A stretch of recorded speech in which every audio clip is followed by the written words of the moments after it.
maestra del error.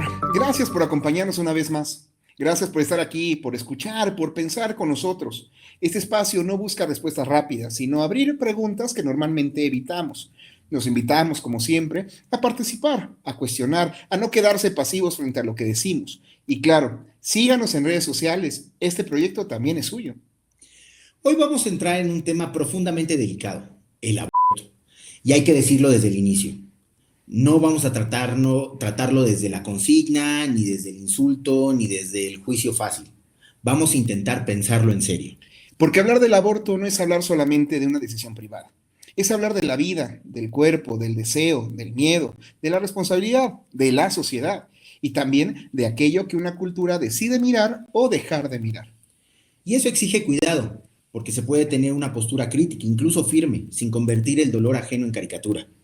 No se trata de sentenciar a nadie, pero tampoco de suspender el pensamiento. Si un tema es delicado, precisamente por eso necesita más reflexión, no menos. Si empezamos por la filosofía, el primer problema es el lenguaje, porque muchas discusiones sobre el aborto comienzan antes de comenzar, dependen de cómo nombramos aquello de lo que estamos hablando.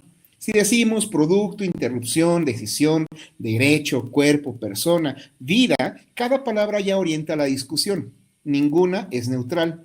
El lenguaje no solo describe la realidad, muchas veces la prepara para ser aceptada o rechazada. Y por eso, la primera pregunta filosófica no es solo si estás a favor o en contra. La primera pregunta es, ¿qué estamos nombrando? ¿Qué realidad queda visible? ¿Y cuál queda escondida cuando usamos ciertas palabras? Porque si el lenguaje borra al otro, la conciencia descansa más fácilmente. Exacto. Y aquí aparece una cuestión fundamental, la dignidad. Immanuel Kant, en la fundamentación de la metafísica de las costumbres, dice que debemos obrar de tal manera que tratemos a la humanidad, tanto en nosotros como en los demás, siempre como un fin y nunca solamente como un medio. Y aunque Kant no está hablando del aborto en este pasaje, su principio nos obliga a preguntar algo muy serio. ¿Cuándo una vida humana comienza a exigir ser tratada como fin y no como medio? Porque si la dignidad depende de la fuerza, de la autonomía, de la conciencia desarrollada o de la aceptación de otros, entonces deja de ser dignidad y se vuelve permiso. Y ahí está el punto fuerte. Una sociedad puede discutir leyes, circunstancias, responsabilidades, dramas concretos, pero no debería hacerlo borrando la pregunta por el valor de esa vida inicial, porque si lo frágil solo vale cuando es deseado, entonces lo frágil queda sometido al deseo del más fuerte. En bioética el aborto suele plantearse desde la autonomía de la mujer, y esto hay que tomarlo en serio. No se puede hablar del aborto ignorando el cuerpo femenino. La historia de vulnerabilidad de muchas mujeres, las presiones familiares, económicas, afectivas o incluso violentas que puedan estar detrás, dan un marco, pero también hay que decir algo. La autonomía no resuelve por sí solo o por sí sola todo el conflicto moral. Claro, porque no toda decisión que ocurre en el cuerpo es automáticamente una decisión sin implicaciones hacia otro. Ese es el punto difícil. La mujer no puede ser tratada como una incubadora, eso sería brutal, pero tampoco podemos reducir al hijo no nacido a una cosa sin peso moral. La bioética se vuelve seria precisamente cuando dos bienes en tensión, la libertad de la mujer y la vida de alguien que no puede hablar, entran en choque y ahí se rompe la comodidad de las consignas o de los discursos buenistas, porque una consigna necesita simplificar la realidad, pero la realidad no se simplifica. Hans Jonas, en el principio de responsabilidad, decía que debemos actuar de tal manera que los efectos de nuestra acción sean compatibles con la permanencia de una vida humana auténtica. Y esa idea de responsabilidad nos obliga a pensar más allá del instante. No solo qué quiero ahora, sino qué significa esta decisión, qué consecuencia deja, qué tipo de cultura normaliza. Porque el aborto no termina siempre en el acto médico. Puede dejar preguntas, silencios, alivios, culpas, duelos, contradicciones, y negar eso tampoco ayuda a nadie. Pero no podemos hablar de aborto como si cada decisión ocurriera en una habitación aislada del mundo. Muchas veces detrás del aborto hay abandono, pobreza, miedo, presión de la pareja, presión familiar, falta de apoyo, precariedad, vergüenza. Y aquí hay que ser muy críticos. Una sociedad que empuja a una mujer a abortar porque no le ofrece condiciones para maternar, luego no puede presumir que le dio libertad. Exacto, porque a veces lo que se presenta como elección es en realidad una salida forzada por la sociedad, por un sistema. La pregunta no es solo ella decidió, la pregunta también es ¿qué opciones reales tenía? ¿Con cuáles contaba? Byung-Chul Han, en La Sociedad del Cansancio, dice que el sujeto contemporáneo se explota a sí mismo hasta colapsar. Y aunque él no habla específicamente del aborto, esa lógica nos ayuda a entender algo. Vivimos en una cultura donde todo debe ser funcional, productivo, planificado. Un hijo aparece entonces como interrupción, como obstáculo, como amenaza al proyecto individual. Y ahí la vida deja de ser recibida como misterio y empieza a ser evaluada como carga. Eso es durísimo, pero hay que decirlo. A veces el problema no es que una mujer no quiera ser madre. A veces el problema es que la sociedad le ha dicho que ser madre en ciertas condiciones arruina la vida. Y entonces el aborto aparece no como libertad plena, sino como adaptación cruel a un mundo que no sabe cuidar. Así es, Héctorín. Desde el psicoanálisis, el tema se vuelve todavía más complejo, porque no podemos reducirlo a una voluntad consciente. El deseo humano nunca es transparente. Una mujer puede desear y no desear al mismo tiempo. Puede amar una posibilidad y temerla por otro. Puede sentir alivio y culpa. Puede sentir rechazo y duelo. Puede decidir y aún así quedar dividida. Así es. El embarazo no es solo un hecho biológico, es un acontecimiento psíquico. Mueve historia, cuerpo, memoria, relación con la madre, con el padre, con la pareja, con el propio deseo, con el miedo al futuro. Freud, en Duelo y Melancolía, decía que la sombra del objeto cayó sobre el yo.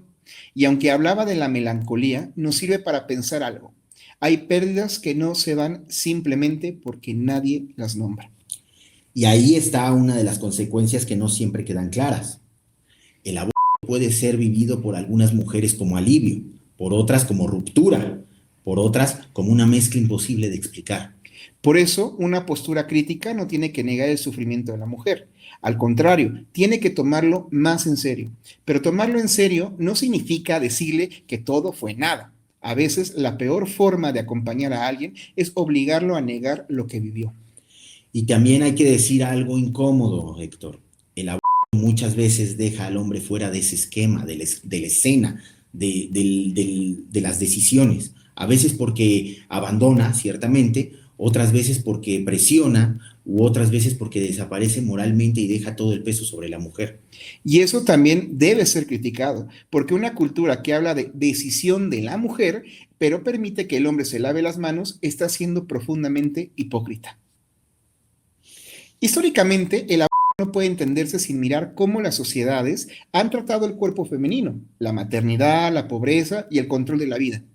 Y aquí hay que tener mucho cuidado, porque algunos discursos pro vida han sido duros con la mujer y algunos discursos pro aborto han sido duros con el hijo. Ambos pueden deshumanizar si pierden de vista al otro. La política suele convertir el drama humano en bandera. Cuando eso pasa, se pierde la complejidad. La mujer se vuelve símbolo, el no nacido se vuelve concepto y la discusión se vuelve un grito. Michel Foucault, al hablar de biopolítica, explicó cómo el poder moderno administra la vida, los cuerpos, la natalidad, la salud, la población. Y aunque Foucault no nos da una respuesta moral cerrada sobre el aborto, sí nos ayuda a sospechar de algo. Cuando el Estado, el mercado o la ideología hablan demasiado fácil sobre la vida, conviene preguntar qué intereses están ordenando esa conversación. Porque el aborto también puede ser leído desde ahí, como una decisión íntima, sí, pero atravesada por sistemas económicos, médicos, legales y culturales excesivamente complicados. Y aquí aparece una pregunta incómoda. ¿Queremos una sociedad que acompañe la maternidad difícil o una sociedad que ofrezca el aborto como solución rápida a problemas que no quiere resolver? Hay una dimensión espiritual y antropológica que no podemos omitir. Nacer no es solo comenzar biológicamente, es ser recibido. Y quizá uno de los dramas contemporáneos es que cada vez recibimos peor a la gente, a los seres humanos. Recibimos mal al niño, al anciano, al enfermo, al dependiente, al pobre, al que interrumpe nuestros planes. Fíjate que sobre eso, mi estimado Uri, Hannah Arendt en La condición humana habla de la natalidad como una categoría fundamental de la existencia humana. La llegada de alguien nuevo rompe la repetición del mundo. Cada nacimiento introduce una posibilidad que antes no existía y por eso el no puede pensarse solo como interrupción, también es la interrupción de una posibilidad humana concreta. Pero decir eso no significa ignorar a la mujer que tiene miedo. No, al contrario, significa que la respuesta no puede ser abandono. Una postura verdaderamente humana tendría que decir, no estás sola, tu hijo no es enemigo, tu vida no terminó y la comunidad tiene responsabilidad. Porque si defender la vida no implica sostener a la madre, entonces se vuelve un discurso incompleto. Así es, defender la vida no puede ser solo impedir la muerte. Tiene que ser crear condiciones para que la vida pueda ser recibida, cuidada y acompañada. Hablar de la exige responsabilidad. No es solo un tema legal, ni solo religioso, ni solo médico. Es una pregunta sobre qué entendemos por la vida, la libertad, el cuerpo, la maternidad, el deseo y el cuidado. Y hay algo que debemos decir con claridad. El aborto no puede ser tratado como si no pasara nada. No es un trámite, no es una simple decisión administrativa sobre el cuerpo. Hay una vida en juego, hay una mujer en conflicto, hay vínculos, consecuencias y silencios. Pero esa claridad tampoco nos autoriza a condenar así a la ligera, porque muchas mujeres llegan ahí no desde la comodidad, sino desde el miedo, la presión, la soledad o la falta real de apoyo y condiciones. Por eso este tema no se puede resolver con consignas. Nos exige pensar mejor las cosas, más a fondo, más con conciencia.